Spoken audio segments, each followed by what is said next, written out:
I think when you look at a country like Rwanda, you have to ask about the segments of the population. Rwanda is largely youth, so you have to ask, how does the financial sector serve the youth? Not just in financial services, how are the youth themselves engaged in the financial sector? They're saying, let the fintech, let the young people, let the data scientists link up with the financial service provider. So these young people who are youth link up with the financial service provider, and the financial service provider tells them, what is my need? My need could be that I have this category of clients. They could be farmers that we serve every day, but I don't understand them very well. I don't understand their business practices very well. It could be I have this mass of data that I need support in analyzing, like my loan applications. Or I have this set of clients that I want to understand better, their saving behavior. So bringing the young people with the ideas to come and listen to your needs will help these young people craft solutions. And then what is the end? At the end, we want to see businesses. The future plan, I think the aim of this plan is business. We're not just running a competition. Competitions can be many. One of the things that I think will be a great outcome of this result is to build the muscle of the fintech or the young person. What do I mean the muscle? It will help the young person know, how do I present myself to a potential investor or to a potential buyer of my service? How do I go there? I have to go there ready in terms of what kind of contract do I want to sign with them? What is my pricing? What is my alternative? What is the solution I am proposing? You know, when they build the muscle of the fintech or the young person to be able to present themselves to a future potential supplier, buyer of their service, then you have built them. You have begun to show you have begun to open a market.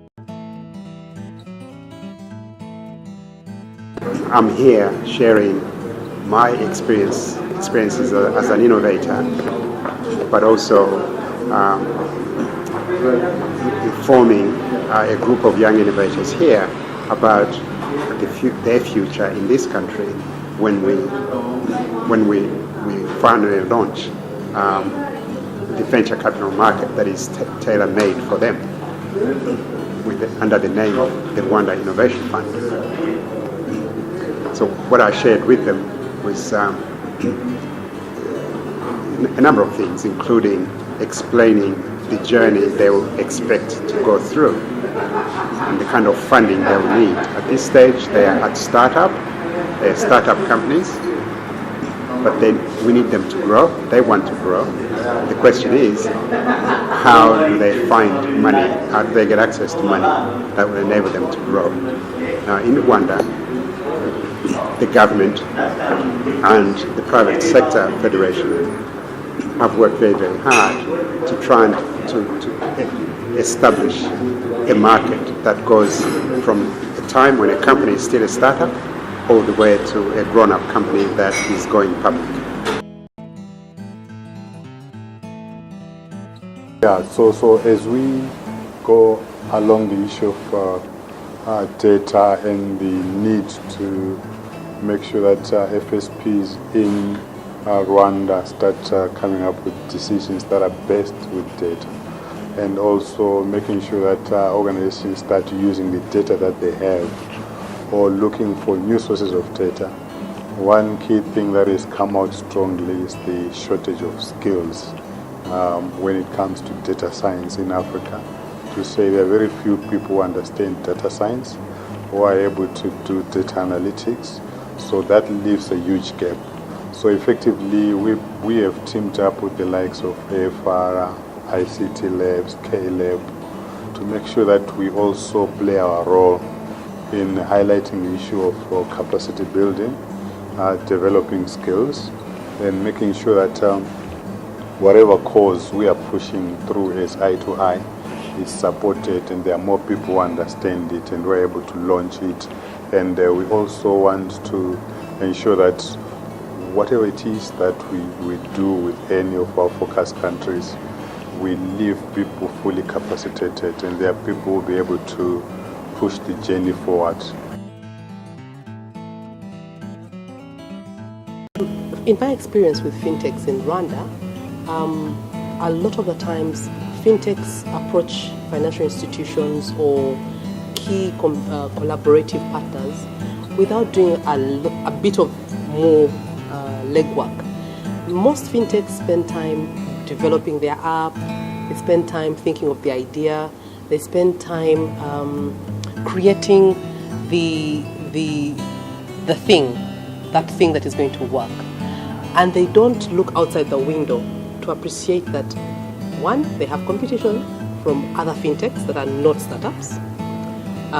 These fintechs are not only local, but they're also fintechs that are coming out of London, they're coming out of Nairobi, and they want to work with banks.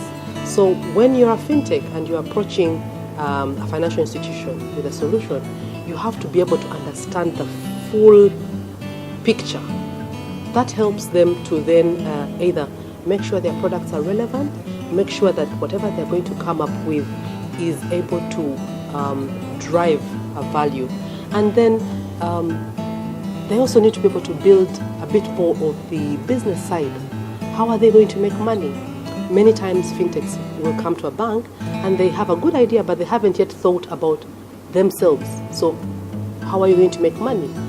There's got to be more thinking, more planning that fintechs do, especially the startups, to be able to understand themselves financially, how are they making money from this app or platform they've developed. Two, who is their competition and what are they coming up with? How long are they going to survive if I partnered with them on this platform? And then there are things like,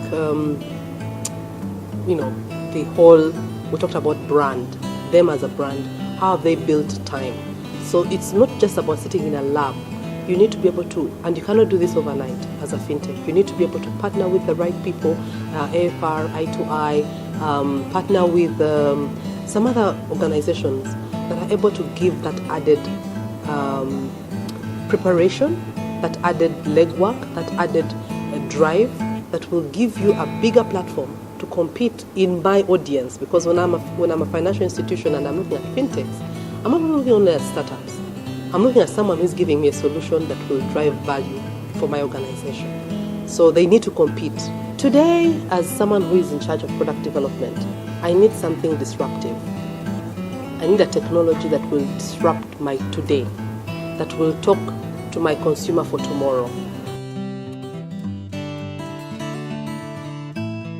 I think I commend the efforts. The ICT Chamber and the Private Sector Fund has really put lots of energy towards financial inclusion, but also supporting the technology firms in Rwanda.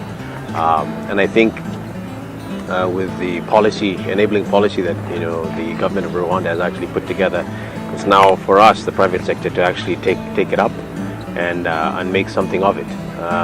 I think with the Innovation Fund coming in, with enabling the small fintech companies, obviously the challenges are there. Otherwise, I wouldn't be paid to do what I do.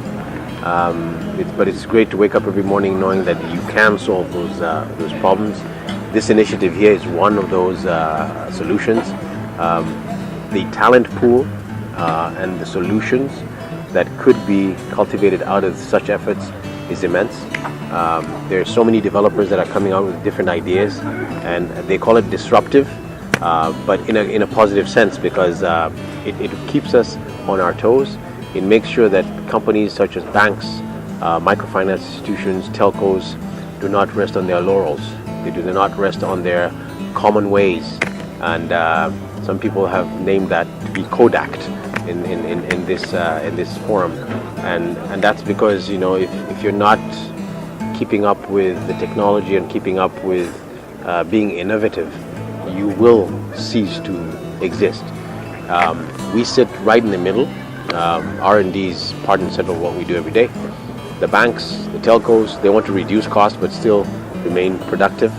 And I think what we need to do is make sure that we're offering a value proposition that doesn't only rest to the banks, the MFIs, and the telcos, but at the end of the day, the end user.